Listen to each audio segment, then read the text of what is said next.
This Week at NASA. Appearing to be in excellent shape, Soyuz Commander Alexander Skvortsov back on Earth. After almost 6 months aboard the International Space Station, Expedition 24 Soyuz Commander Alexander Skvortsov, NASA flight engineer Tracy Caldwell-Dyson, and Russian flight engineer Mikhail Konyenko are back on Earth. The trio of explorers made a safe return in the Soyuz TMA-18 spacecraft, landing in southern Kazakhstan.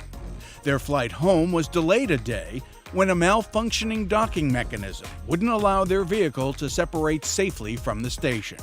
Their replacements, Soyuz Commander Cosmonaut Alexander Kaleri, Flight Engineer Cosmonaut Oleg Shkropochka, and Expedition 25 Flight Engineer Expedition 26 Commander Scott Kelly, are scheduled to launch aboard a Soyuz spacecraft from the Baikonur Cosmodrome in Kazakhstan on October 7th.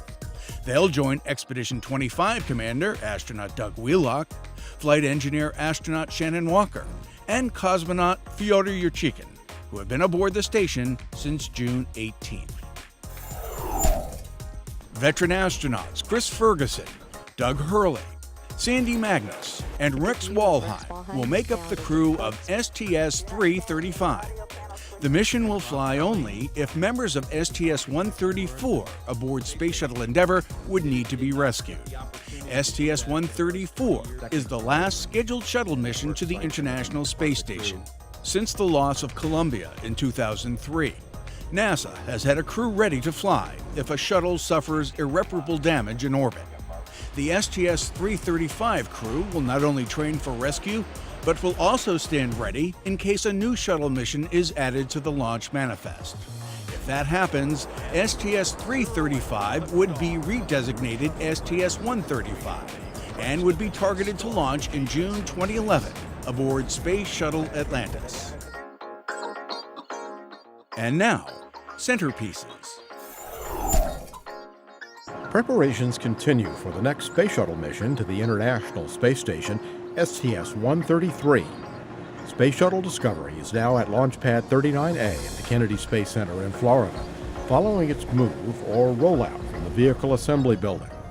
STS-133 is the next to last scheduled shuttle mission and the final flight of Discovery before it's retired. The orbiter and its 6-member crew, commanded by Steve Lindsay, will carry to the station the Permanent Multi-Purpose Module, or PMM, packed with supplies and critical spare parts, as well as the first human-like robot in space, Robonaut 2. Discovery is targeted to launch on November 1st.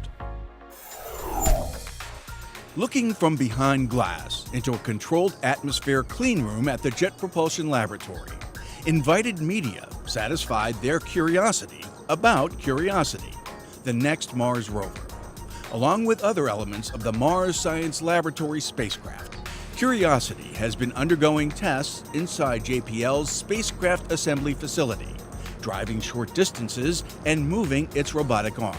Now, just about everything you see on the mobility system looks black, but that doesn't mean it's all the same material. The tubes, the suspension arms coming down to the wheels, those are all titanium. The tires themselves, those are aluminum. The shell on those tires is actually a piece of machined aluminum that's about 30 thousandths of an inch thick. That's about the thickness of 7 pieces of paper. And when they're that thin, it makes them actually soft. And so they behave in much the way that a rubber tire would behave. This test was sort of an obstacle course for the rover, because we have to drive over obstacles of certain heights. Those correspond to rocks of certain heights that we expect to see on the surface of Mars. And so those ramps were mimicking those rocks to make sure that we can actually drive over them and get to the science. MSL and its rover are scheduled to launch to Mars in late 2011. Ames and Marshall were among the NASA centers hosting a celebration of International Observe the Moon Night. Center guests viewed the moon and other celestial objects through large telescopes, guided by local astronomical groups, and visitors enjoyed several hands-on games and activities, including an inflatable planetarium to learn more about the stars, moon, and planets. NASA scientists also talked about the presence of water on the moon and upcoming missions to our nearest neighbor in space. International Observe the Moon Night was celebrated in more than 30 countries worldwide. And that's This Week at NASA. For more on these and other stories, log on to www.nasa.gov.